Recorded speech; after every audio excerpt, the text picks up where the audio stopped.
But some of my friends did something very brave and did tell the truth. They did tell what they knew. And I felt ashamed that in my country, where I'm supposed to have freedom of speech, a right to say what I want, especially to speak the truth, because I have seen things, I have had things happen, and I felt I could not speak even after I had left the organisation. And you know what that takes? It takes realising, wow, the only thing that's keeping me here is me. It's my ideas. You know, it's me that thinks that I can't leave. It's me that thinks that I've got to come back every lifetime for 1 billion years to fulfill this stupid contract. It's me that agrees that I'm out ethics if I work 100 hours a week for no money, you know, and then you give me a bill for the services that I do. Thank you. You know, I actually paid it, and just recently I got another bill. So, you know, where does it end? Because, you know, you can't even follow the rules. You try and route out and you make it as hard as possible for people to leave. You obstruct them, you make them do the most menial chores, you speak to them in the most disrespectful ways. But, you know, I did get out and I did do everything that you asked me to do to leave. But I still felt that I couldn't tell the truth about what I experienced. Well, this is Australia, you know, and people should not be harassed for speaking. This is my country and we have a right to free speech, and I'm never going to be silenced again. You know, you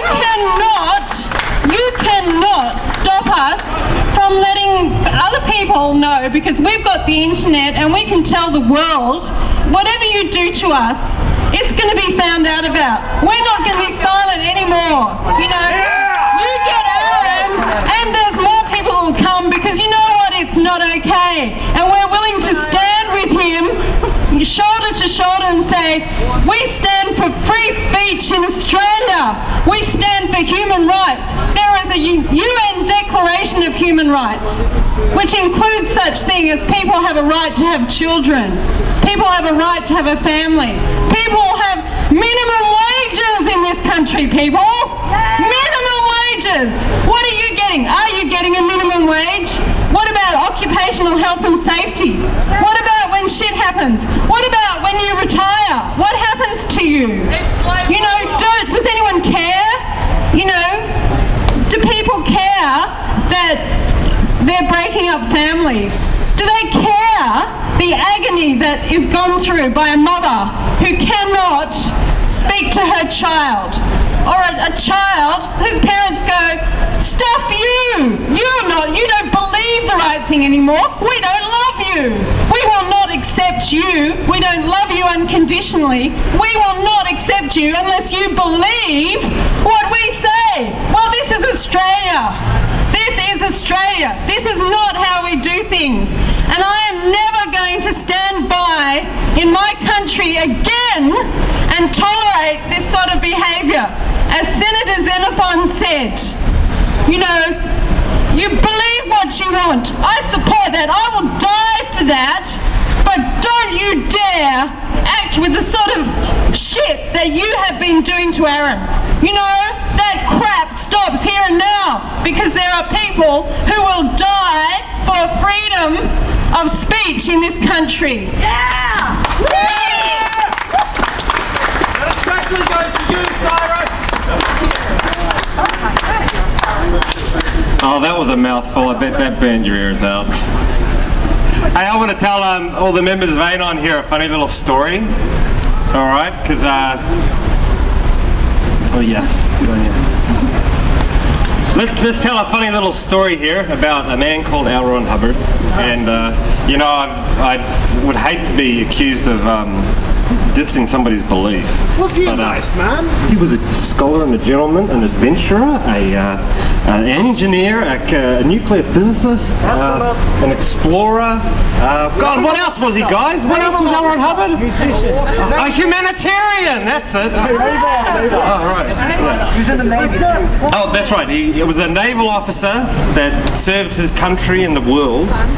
A barnstormer, or what, a redskin Indian or something as well? I mean, God. Man, this guy had 3,000 lifetimes, didn't he? This guy's incredible. But I'll tell you a funny something, because we need to talk about the real Star Trek-y part of this, because, you know, what drags a 15-year-old kid into the Sea Org? Let's be honest here. I'm sitting at home watching Star Trek. I'm watching, give me that, Star Wars, okay? Let's just talk the truth. LRH was really upset when Lucas came out with Star Wars because it was so much better than his. Alright, he's like, damn it, an evil emperor. Damn it, where did that come up? Well, that's not really Xenu, but I'll get close to it.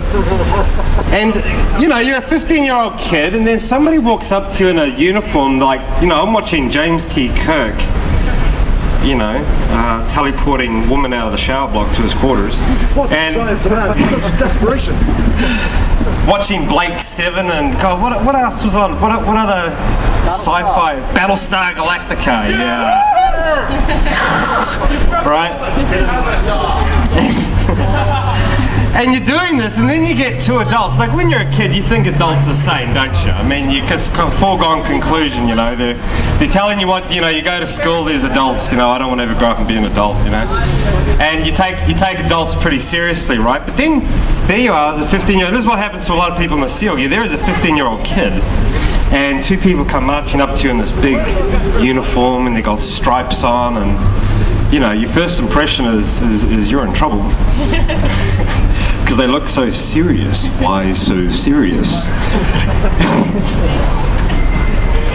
And they then sit you down and they tell you that the real history of the world is that man did not evolve from an ape and, you know, came up with the wheel and blue tack. And that the real history of the world is that, believe it or not, all that stuff you've been seeing on TV is actually true. We really are aliens. But don't tell anybody, because it's a big secret. And then they tell you that there was a confederacy. Alright? And there were 26 stars with 76 planets. Like, this is no bullshit, people. Now, you tell me, how can a 15-year-old resist this as a bait line, right? What gets me is how an adult can fall for this. I mean, far out. Get off the pills. I'm not on the pill. Stay on them.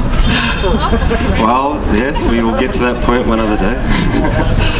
And you're told that you're going to join the group of reincarnated people that are going to come back.